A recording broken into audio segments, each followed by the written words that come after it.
포커스의 포커스 사건 여순 사건 특집 방송 8부 보내드립니다. 같이 해주신 두 분 주철희 박사님, 김석 사무총장님 나오셨습니다. 안녕하세요. 네, 안녕하십니까. 예. 안녕하십니까. 지난번에는 우리가 이제 76주기 기념 방송으로 해서 이제 특별법 문제 다뤘고 다시 우리가 하던 얘기 나눠보자면 쭉 우리가 6부까지 여순 사건의 전개 과정 쭉 짚어봤는데 그 당시에 이제 10월 19일 14일에 제주도 출동 명령이 떨어져서 그 3기들 중심으로 반란이 일어났고 그다음에 14년대 진압 후 출동해서 주축 세력은 지리산으로 들어가고 근데 그 당시 이제 경찰과 갈등이 있어서 경찰서를 치기 위해서 뭐 광주로 가다가 그 벌교 쪽으로 가서 많이 싸웠다, 교전 나눴다. 여기까지가 우리가 좀 역사적 사실들에 관해서 정리를 해봤고요. 그러면 10월 19일 그러니까 사건이 일어난 후에 순천 상황들은 어떻게 전개됐습니까, 주철희 박사님? 예, 방금 이제 우리 사회자께서 말씀하신 14인대 군인 반란이라고 했는데요. 반란은 이제 좀 적절하지 않고요. 예. 14인대 군인들의 권기, 권기, 봉기가 예. 이루어졌습니다. 봉기, 예. 14인대 군인들이 밤 한 9시 정도에 봉기를 하게 됩니다. 네네. 그리고 이제 봉기를 하고 나서 부대를 장악하는데 한 3시간 이상의 소요가 걸립니다. 네. 그래서 20일 새벽 1시 정도에 예. 이제 부대가 장악이 되고 예. 이 부대를 장악한 이후에 이들이 이제 북상하기 위해서 네, 그 북상한다 그랬죠. 예. 여수역으로 올라와서 네. 새벽 한 5시에서 6시 사이에 예. 통근 열차를 타고 순천으로 올라옵니다. 예. 그래서 순천에 올라온 시간이 아마 한 7시 반에서 8시 사이. 네, 아침. 다음 날 아침. 예. 순천역에 도달하게 되죠. 네. 그러면 이미 순천에는 여수에서 14인대 군인들이 봉기를 했다라는 소식을 듣고 마이크 좀 앞으로. 전남도경에서 예. 이제 순천의 인근에 있는 네. 게 뭐 구례, 광양, 벌교, 공 이런 지역에 있는 경찰들을 순천으로 응원 부대로 보냅니다. 아, 예, 예. 14인대 군인들이 이제 여수에서 올라온다 그러니까 예. 그걸 방어하기 위한 응원 부대로 보내죠. 예. 그래서 벌교가 가장 가까웠기 때문에 벌교 경찰이 가장 이제 순천에 먼저 도착하고 네네. 이런 식으로 해서 점차적으로 이제 해서 14인대 군인들이 올라왔던 이제 아침 한 8시 정도 되면은 네. 이 동천 주변에는 네. 이미 인근 순천 경찰과 네. 인근에서 응원 나온 경찰들이 이제 포진하고 네. 이 이제 봉기군들을 이제 방어하려고 하는 거죠. 그렇죠. 이 시점이 이제 아침 아마 한 8시에서 9시 사이. 예. 그러면서 9시 이제 되기 전에 이제 14인대 군인들의 목적은 북상하는 거였기 때문에 네. 순천에 머무르는 것이 아니라 예. 북상이 목적이었기 때문에 이제 동순천 쪽으로 올라가려고 하는데 예. 이 철도가 막힌 거죠. 그러면 북상한다는 건 광주로 가겠다는 겁니까? 아, 여기서 북상은 예. 주력 부대입니다. 주력 부대는 구례로 가는 겁니다. 구례? 예. 구례로 해서 지리산을 들어가는 거죠. 지리산으로. 예. 예. 근데 이제 여기서 동순천으로 올라가는 과정에서 이제 철도가 막히고 아까 말했다시피 동순천을 중심으로 한 동천을 중심으로 해서 방어하고 있던 경찰들이 경찰들, 이제 예. 총을 쏘니까 교전이 벌어질 수밖에 없고 네. 그래서 이제 북상을 포기하고 이제 경찰들과 교전을 하게 되죠. 네. 예. 교전은 순천에서 일어나는 거군요. 그렇죠. 예. 순천에서 교전이 일어나죠. 예. 그래서 지금 순천 장대딸이 예. 이 주변을 중심으로 해서 죽두봉 공원 네. 이쪽에서 이제 교전이 이루어지는 거죠. 네. 그래서 교전이 이루어지다 보니까 14인대 군인들은 할 수 없이 순천 시내를 장악할 수밖에 없는 것이고 네. 그래서 10월 20일 오후 1시 되면 네. 이제 이 봉기군들이 순천 시내를 완전 장악하게 됩니다. 아, 그럼 경찰을 이겼나요? 당연히 예. 병력적 측면에서도 네네. 예를 들어서 당시 뭐 한 개의 경찰서가 많이 갖고 있는 경찰원이 7, 80명밖에 안 됩니다. 네. 근데 또 7, 80명을 다 보내는 것도 아니고 그렇죠. 그렇죠. 예. 그다음에 무기 면에서도 그렇죠. 무기면에서 14연대 군인들은 제주도를 출동하려고 했기 때문에 그렇구나. 다시 말하면 당시 가장 다 신무기였던 완전 무장이 돼 있었네. 예. 완전 무장도 돼 있었지만 가장 신무기인 M1을 갖고 있었어요. 다른 데들은 막 칼빈 이렇게 칼빈, 되는데 예. 그래서 무기적인 측면이나 군사적인 뭐 인력적 측면, 병력적 측면이나 이게 경찰이 맡기는 네, 역부족이죠. 역부족이었네요. 예, 예. 그래서 당연히 경찰들이 밀릴 수밖에 없는 것이고 네. 그래서 이제 상태다리를 넘어서 순천 시내로 들어갈 수밖에 없게 된 거죠. 네. 예. 그래서 20일 날 1시 정도 되면은 예, 예. 이제 봉기군들이 순천 시내를 전부 장악하죠. 장악하고. 예. 이 장악하면서 순천 시내의 지하에 숨어 있었던 네. 예전에 인민위원회 사람들이 네. 다시 이제 밖으로 나오게 되죠. 아, 이게 예. 인민위원회나 민회청이나 예. 이런 사람들이 나오면서 이제 다시 순천군청이나 경찰서를 접수하게 되죠. 네. 이 봉기군들과 같이. 그래서 보통 많은 사람들이 순천에서는 인민대회가 이루어지지 않았다라고 하고 있는데요.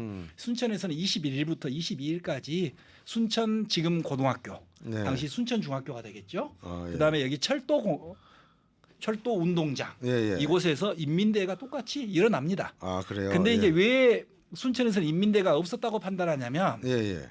이때 이 인민대회를 했는데 인민대회 한 당시에 의장이라든가 이런 사람들이 잘 드러나지 않고 그다음에 인민대회를 하면서 어떻게 정책을 펼치겠다 네. 이런 것들이 문서로 남아있지 않다 보니까 네. 인민대회를 안 한 것으로 알고 있습니다. 예. 근데 여수도 했고 광양도 했고 보성도 했고 벌교도 다 했습니다. 아, 그렇구나. 예.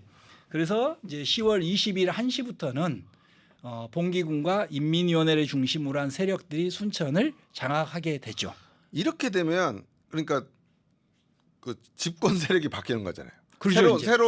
새로운 층이 이제 순천을 장악해서 순천 자기들만의 어떤 정책들을 발표하고 어떤 세상을 펼치려고 할 때, 그러면 이 인민위원회나 자익은 지금까지 예, 예.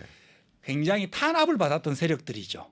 아, 그렇죠. 예, 일단 이승만 정권이 이승만 정부 때 탄압을 탄생했으니까. 받았고 예, 예. 이 탄압을 했던 세력들은 다 우익과 이런 세력들이었기 때문에 예, 예. 당연히 인민위원회를 중심으로 해서 보복이 이루어질 수밖에 없었던 예, 그런 예. 것들이 있고요. 예, 예. 그래서 여하튼 10월 20일부터 10월 23일까지 순천은 이제 인민위원회가 장악하게 되죠. 네. 그러면 이제 국군은 어찌됐든 간에 정부는 예. 여순이 발발했다는 소식을 듣고 예. 10월 20일 날 이제 당시에 육군 참모총장이 정일권입니다. 네. 그 다음에 당시 정보국장이 백선엽이고 아, 백선엽. 네, 두 사람을 광주로 내려보냅니다. 네. 그래서 진짜 14연대 군인들이 봉기를 한 건지 네. 아니면 경찰과 갈등인지를 확인합니다. 네. 그래서 이게 소식은 들려왔지만 이걸 정확히 몰랐던 거예요. 예, 예. 그래서 광주에 내려와서 이제 정일공과 백선엽이 내려와서 이것이 단순한 경찰과 군인의 대립이 충돌이 아니다. 이것은 굉장히 큰 사건이다라고 판단하고 정일곤은 올라가고 예. 그다음 백선엽은 남아서 이제 정보를 수집하게 됩니다. 그리고 10월 21일 이제 정부는 이제 토벌 사령부를 만듭니다. 저기를 토벌해야 되겠다. 네. 여수 순천을 토벌해야 되겠다. 그래서 그걸 방군 토벌 사령부를 만들고 10월 22일 날 여수와 순천에 계엄령을 내리게 됩니다. 네. 이제 이거의 큰 희생의 원초가 되는 거죠. 계엄령이 내려져 버렸기 때문에. 그렇죠. 그래서 계엄령이 내려지고 그래서 10월 21일부터 이제 토벌군들이 순천을 점령하기 위한 공격에 들어오죠. 네. 그래서 그 첫 전투가 우리가 너무 잘 알고 있는 서면에 이제에서 벌어지고. 네. 요 당시 그럼 여수 상황은 어떻습니까? 자, 그러면 이제 여수는 어떨까? 네. 10월 20일 날 이제 어찌됐든 14연대 군인들이 나오면서 여수 군청과 경찰서가 싹 비어버리니까 인민위원회가 여수를도 마찬가지 장악을 하죠. 그래서 10월 20일 되면 오후 되면은 여수 인민위원회가 또 인민대회를 합니다. 그래서 5명의 의장을 선출하고 우리 인민위원회는 어떠한 정책을 펼치겠다. 네. 이렇게 선포하면서 10월 20일부터 27일까지 여수는 인민위원회가 활동을 시작합니다. 그러면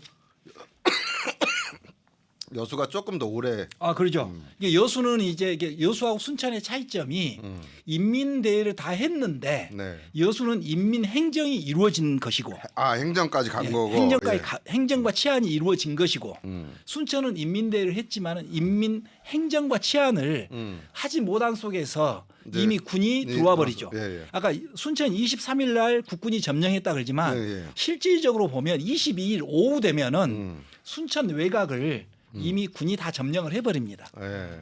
그렇기 때문에 순천은 이 인민행정을이나 치안을 펼칠 할 시간이 시간이 없네. 없었어요. 예. 그러다 보니까 이제 이게 잘 드러나지 않는 겁니다. 네. 예. 그래서 여수는 10월 20일부터 인민의 행정과 치안이 이루어지면서 이제 여수가 그렇게 이루어지게 된 거죠. 우리 김석 사무총장님은 그럼 그 당시 그러니까 여수는 빼고 순천 상황들은 어떻게 알고 계셨어요? 인민대회와 관련해서는 구체적으로는 오늘 주철희 박사님을 통해서 처음 알게 된 겁니다. 근데 이렇게 되면 이제 어떤 역사적 의미가 있게 되냐면 결과적으로는 여수에 주둔하고 있던 국군 14연대의 일부 군인의 봉기가 있었고 만약에 이게 반란이라고 한다고 치면 반란이라 지금 이게 9시부터 3시간 동안에 14연대를 장악할 이유가 없는 거잖아요. 봉기 군에 의해서 설득당했거나 어쨌든 간에 이런 일들이 있었고 그다음에 순천으로 넘어오는 그 다음 날 과정에서 놓고 보면 이게 반란이 아닌 게 좀 명확해지는 것이죠. 그러니까 예를 들면 이런 겁니다. 이승만 정부가 14연대에게 제주 사람을 토벌하라고 명령을 내린 거예요. 그렇죠? 이걸 거부한 겁니다. 네. 봉기가 일어난 거고 네. 그럼 요수도 그렇고 순천도 그렇고 하루 이틀 사이에 1945년 인민위원회 건국위원회 만드는 인민위원회가 복구가 됐다는 거잖아요. 네. 무슨 이야기냐면 대중운동이 있었다는 거죠. 대중적 운동이 있었고 그러나 순천은 그 기간을 펼치게 된 시기적으로 어려웠고 여수는 그런 것들이 가능했다는 거죠. 그럼 이 지점에서는 이승만 정권 차원에서 놓고 본다고 하면 말 그대로 반정부 투쟁이 일어난 것이죠. 여수하고 순천에. 그렇죠. 왜냐하면 그렇죠. 자유과 우익이 겨루다가 결국 그러니까, 대한민국은 우익 정부가 들어섰는데 아직 좌익 세력들이 다 없어진 건 그렇죠. 아니니까 그렇죠. 나는 이승만의 우익 저는 세력이 이제- 싫어하는 사람들이 그렇죠. 우리는 다른 식의 정치와 행정을 하겠다라는 것이 순천과 여수에서 펼쳐진 거고. 왜 그러냐면 그 시기적으로 놓고 봤을 때 1948년 10월 19일은 이미 이제 북한도 그렇고 남한도 그렇고 그러니까 남북한의 통일 정부가 아니라 각각의 정부가 수립되어 버린 거잖아요. 그렇죠. 예. 45년 해방되고 나서 나라가 쪼개질 거라고는 아무도 예상치 못했는데 네. 결과적으로 나라가 쪼개진 가운데서 북한 정부, 남한 정부 이렇게 수립된 거잖아요. 네. 이 안에 이 민중 안에서 가지고 있었던 불만과 불평들은 어마어마하게 컸을 것이라고 생각되거든요. 네. 그러니까 무슨 이야기냐?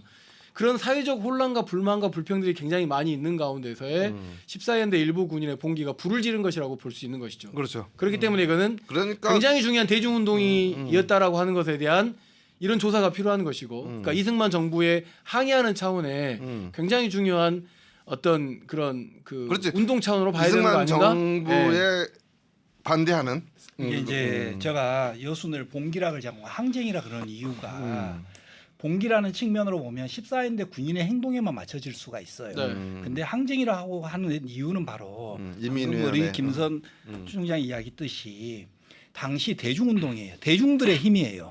대중들이 당시 이승만 정부 또는 해방되면서부터 정치적으로 갖고 있었던 것, 사회적으로 갖고 있었던 것, 경제적으로 갖고 있었던 이 불만의 폭발이에요 지금. 예, 예. 이게 정치적으로는 뭔 말이냐면 우리는 자주독립 국가를 갖고 싶었어요. 네. 근데 남북한에 각각의 정부가 생겨버렸어요. 예. 그다음에 사회적으로는 친일파를 척결하자 했어요 다. 네. 근데 친일파 척결 안 돼버린 거예요. 네. 그럼 경제적으로는 일제 시기 했던 행위들이 전부 그대로 이루어지면서 먹고 살 수가 없었어요. 여기에 대한 불만들로 인해서 민중들이 들고 일어나 아까 말했다시피 14인대 군인들이 기화해 준 거예요. 불을 당겨주니까 이 불만이 폭파된 거예요. 그러니까 그렇죠. 그러니까 순천과 여수 시민들 사이에 그런 움직임들이 있었는데 14연대가 와서 이제 같이 그렇죠. 공기가 된 거다. 이게 예, 예. 저는 이제 여기서 또 하나 더 우리가 지금 여순 사건을 다룰 때 시간적으로 가두거나 공간적으로는 전남 동부권에 가두는 경우가 되게 많거든요. 네. 근데 이제 이런 역사적인 사건을라고 본다면 여순 사건은 이승만 정권의 실정에 대해서 저항한 이 우리 지역에 굉장히 중요한 그 저항 운동이어야 되는 거 아닌가라고 하는 질문이 생기는 거죠. 네. 이제 그렇게 되면 좀 더 욕심을 부린다라고 하면 이승만 정부를 하야시키게 만들었던 4.19나 아니면 광주 5.18 민중항쟁과 같은 맥락에서 놓여 있어야 되는 거 아닌가라고 하는 질문을 저는 지역사회 살고 있는 입장에서는 가질 수밖에 없는 것 아닌가. 그러니까 여순 사건을 어떤 생각해 보세요. 우리 여순 특별법이 어떻게 되어 있냐면은 진상 규명과 희생자라고 되어 있어요. 뭘 희생해요? 예, 피해자지.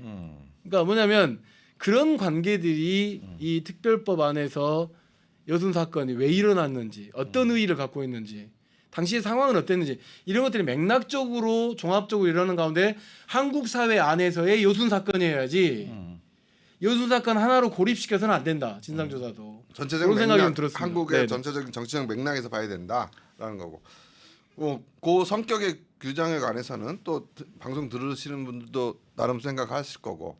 근데 보면 순천은 금방 이제 이게 당시 이제 상황을 다시 해요. 순천은 다시- 금방 자 이제 여수하고 순천을 국군에 의해서 보십시오. 진압이 됐네요. 예. 여수하고 순천 그럼 왜 순천은 빨리 그리 진압이 됐을까?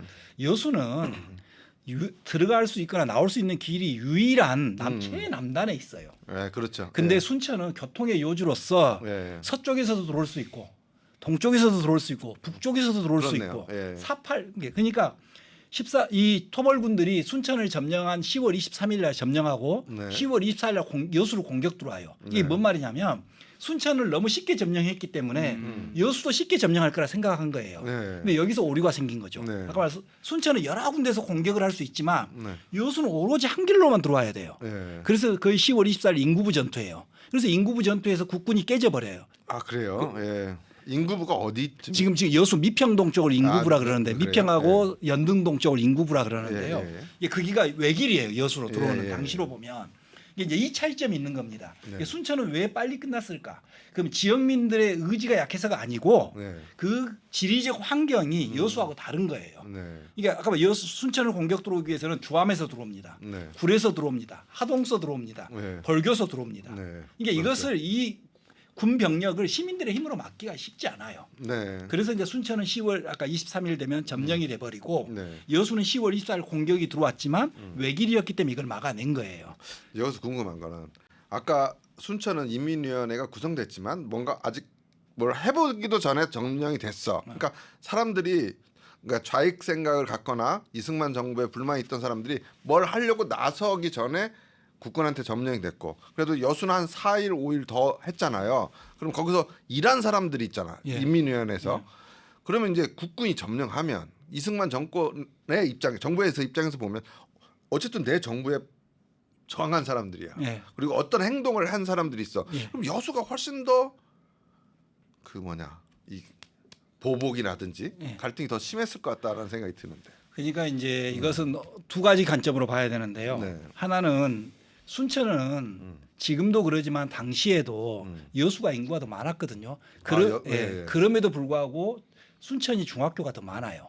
아 그래요? 예. 그 말은 뭐냐면 순천은 교통의 요지면서 어찌됐든 전남 동부 지역의 교육의 중심지예요. 네. 그러니까 이 교육의 중심지란 말은 다시 말하면 뭔 말이냐면 학생들 간에도 좌우익의 갈등이 엄청 많았다라는 거예요. 네. 그러니까 여수는 이전에 이미 네. 해방이 되면서부터 순천은 굉장히 많은 그 대표적인 것이 여러분이 너무 잘 알고 계신 손양원 목사의 아들 문제예요. 네. 그런 것처럼 순천은 많은 집단 세력들이 모이면서 이 학생들과 이런 것들과 관련해서 좌우익의 갈등이 굉장히 컸어요. 네. 그래서 민간인 측면에서 보면 이 보복적인 부분들은 순천이 더 많아요. 아 그래요? 그렇죠. 민간인들 측면으로 보면 아까 말했다시피 아 민간인들끼리 색출하고 뭐 이런 것들. 그렇죠. 예, 이제 예, 그 예. 해방 전 아까 여순이 발생하기 전부터서 이 순천은 우익의 도시였어요. 네. 그러다 보니까 좌익에 대한 굉장히 탄압이 심했어요. 아. 해방에서부터 시작해서. 예. 그럼 이 사람들이 여순으로 인해 처음으로 이제 아까 행정을 잡았는데 네. 그럼 당연히 지금까지 당하고만 있었던 있었을 사람들이. 건 어떨 거예요. 그래서 순천이 이렇게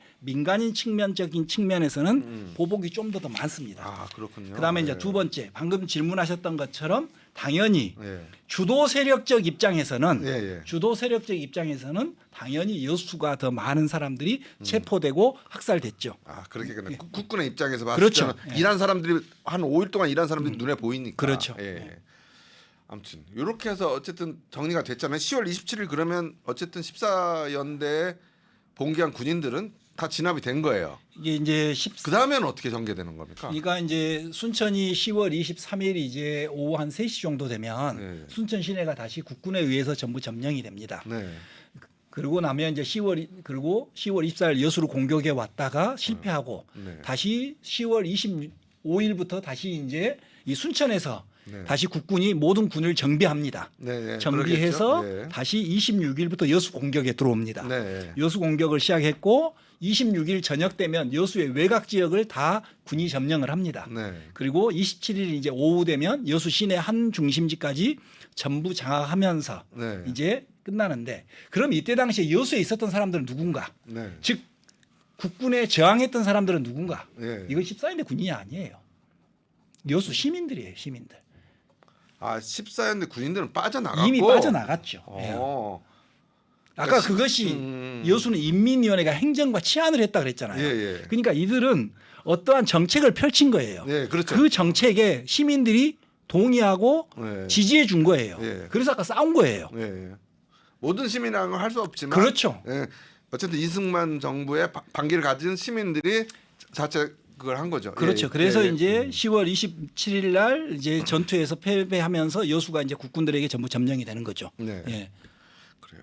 그럼 이렇게 하면 여수 사건이 끝난 거잖아요. 아니죠. 근데 이제 우리는 그래. 이제 그 여수가 점령된 시기고 예, 예. 이제 여수는 그 이후에 그러니까 그 다음 얘기. 그렇죠. 그 이후에 이제 국군과 경찰은 아까 말했다시피 그런 사람들에게 협조했거나 네. 또는 가담했거나 네. 또는 어떤 약간의 그런 혐의가 보이는 사람들을 네. 색출하는 작업들을 색출하는 시작했죠. 작업들이 사실은 우리가 알고 여기서부터가 그렇죠. 비극의 시작인 거잖아요. 그죠? 여기서부터가 이제 예, 바로 민간인 학살의 희생이죠. 이제 예, 예. 그러면 이것이 여수는 28일부터 27일부터라 하지만은 순천은 23일 24일부터 23일부터 이미 이루어진 거죠. 사실은 이제 우리가 역사적 사실들을 지금까지 쭉 얘기했고 사실은 여순 사건에 관해서 짚어야 될 문제, 우리의 상처를 치유해야 되는 문제는 여기서부터 좀 시작이 되는 건데 그래서 우리가 8부에서 끝내는데 이 얘기를 안 할 수가 없어서 9부, 10부까지는 좀 가야 될 것 같고요. 그 전에 앞서서 그러면 이제 그 이 서로 보복하고 어떤 이 시민들의 희생되는 그 10월 20 순천은 23일, 20 여수는 27일 이후의 사건들은 또 다시 한번 다뤄보고 오늘 마지막으로는 그러면 이제 그 14연대 아까 14연대에 주축됐던 사람들은 저 다른 데로 산으로 가고. 산으로 갔잖아요. 그러니까 지난번에 제가 그 실수한 게 있었잖아요. 빨치산으로 합류했냐 그러니까 빨치산이 여순 사건에 나온 사람들이 처음 빨치산이라면서요. 네. 이분들이 그러면 빨치산이 되는 거예요? 그렇죠. 이제 예, 예. 그러니까 이 1948년 10월 19일 여순이 발발하고 북상하려고 했던 세력들 네. 지리산으로 들어가려고 했던 세력들을 우리나라의 대한민국 빨치산의 시작이라고 보면 되는 거죠. 네. 근데 이전에 이미 우리가 해방이 되고 나면 건준이 만들어지죠. 예, 건국준비위원회. 그렇죠. 예. 그다음에 건국준비위원회가 다시 인민위원회로 인민위원회. 재편되죠. 예, 예. 이 인민위원회 재편된 이후에 46년 1월부터 이제 미군이 네. 이 인민위원회를 비합법화시켜요. 예. 그리고 탄압을 시작해요. 예. 그 탄압의 시작은 46년 6월부터 시작되는데 네. 이 탄압을 피해서 산으로 들어간 사람들이 있었어요. 아 기존에 예. 예. 그래서 이 사람들은 그 근데 사람은 그럼 군인들은 아니잖아요. 민간인들이에요. 예, 민간인 예, 탄압을 예. 피해서. 예, 예. 근데 이 사람들을 이제 왜 빨치산이라고 말하지 않냐면 빨치산은 무장한 거예요. 예, 그렇죠. 근데 이 사람들은 무장을 한 것이 아니라 우리가 생각할 때도 빨치산은 군인이죠. 예, 예, 군인이 예. 아니라 민간인이지만 무장을 하고 싸우는 사람들이에요. 예, 예. 근데 그 원래는 민간인들. 예, 예. 비정규 부대 쉽게 예, 말하면 예. 비정규 부대예요. 예. 그래서 이 사람들은 그렇게 탄압을 피해서 들어가서 있었던 사람들을 우리가 뭐라 부르냐면 야산대라 불러요. 아 야산대. 네. 예. 그래서 이 야산대가 예. 이제 여순 때 14인대 군인들이 지리산이나 이런 데로 들어가니까 같이 합세를 하는 거예요. 예. 그러면서 좀 더 숫자가 확 늘어버려요. 늘으면서 예. 14연대는 군인들이니까 그렇죠. 보다 더 군대적인 성격을 갖게 되겠네요. 그렇죠. 그러니까 예. 예를 들어서 14인대 군인들이 처음 들어갔던 데가 여기 구례에 토지면에 문수골이에요. 아. 가면 그게 문수국민학교가 있는데 네. 거기에 본부를 설치하는데 예, 예. 거기에 막 800여 명의 빨치산이라 그래요. 네. 그럼 이 800여 명을 14인대 군인으로 보는데 그렇게 보면 안 돼요. 예. 이 14인대 군인과 함께 기존에 존재했던 야산대 그 야산대 즉 민간인들과 있었다. 결합된 그러니까 이것이 이경호 사진에 너무 잘 나와 있어요. 네. 이게 빨치산이라고 체포했는데 군인이 아니라 민간인들이 막 체포되어 있거든요. 네. 그러니까 이 사람들은 거의 대부분이 여순 이전에 야산대, 이미 아까 말한 아까 그 야산대. 탄압을 피해서 산에 있었던 사람들이에요. 그래요. 아 여기까지 우리가 빨치산 역사도 여순이 처음인 게 많아요. 예, 예, 그렇네. 계엄령도 처음이고 예. 그다음에 국가범법도 처음이고 빨치산이라고 부르는 것도 처음이고. 그러니까 한국 사회에 굉장히 불안정했던 시대를 그대로 반영되는 것이 사실은 여순인 거죠. 그래요. 그러니까 아까 이제 김석 놓치지 총장께서 말아야 이야기했듯이 여순을 계속 우리 지역의 문제로 보면 안 되고요. 음. 대한민국이란 역사 속에서 여순을 봐야 돼요. 큰 맥락에서 예. 예, 역사적. 근데 우리는 계속 지금 여순을 우리 지역의 문제라 해서 이렇게 가두려고 하고 있는 경향들이 있는데요. 여순을 대한민국의 큰 틀에서 이해하고 인식하는 것이 필요합니다. 그러니까 저도 이 방송하면서 제가 제 틀을 깼어요. 예. 그러니까 그래서 유족들도 예, 뭐 예. 광양유족, 고흥유족, 구례유족, 여수유족, 순천유족, 뭐 장흥유족, 강준유족 막 이렇게 있지만 사실은 여순유족이라고 하는 것 한국 사회에 굉장히 국가 폭력에 희생당한 유족이라고 하는 것으로 똘똘 뭉쳐야 됩니다. 그래 사실은 뭐 거창 양민 학살 다 똑같은 보도 거예요. 연맹 예. 사건 사실은 다 맥을 같이 하는 거거든요. 결국 이것들에 대해서 하는 거는 국가가 민간인을 죽였을 때 제대로 된 국가면 거기에 대해서 진상을 규명하고 사과해야 되고 사과하고 피해 보상해 피해 줘야 되고 보상해야 되고 배상해야 되고 예. 이게 당연한 당연한 순리이고 상식인 것이죠. 그 큰 틀에서 우리가 이런 역사적인 문제를 다루는 거고 빨산 얘기는 나중에 또 시간이 되면 한번 더 알아보도록 하고 다음 시간에는 그 뒤에 이제 진압이 된 후에 여수, 순천 또 그 밖의 지역에서 우리 민간인 사이에 어떤 일들이 일어났나 흔히 이야기하는 손가락 총알이 네, 손가락 난무했던 총알. 예. 네, 그 시기로 한번 이야기를 그 나누시죠. 얘기까지 해야 될 것 같아서 방송을 오늘 여기서 못 마치고 90분까지나 가야 될 것 같습니다. 예. 오늘 함께 해주셔서 감사합니다. 네, 감사합니다. 고맙습니다. 지금까지 휴철이 박사님, 김석삼 총장과 함께했습니다. 감사합니다.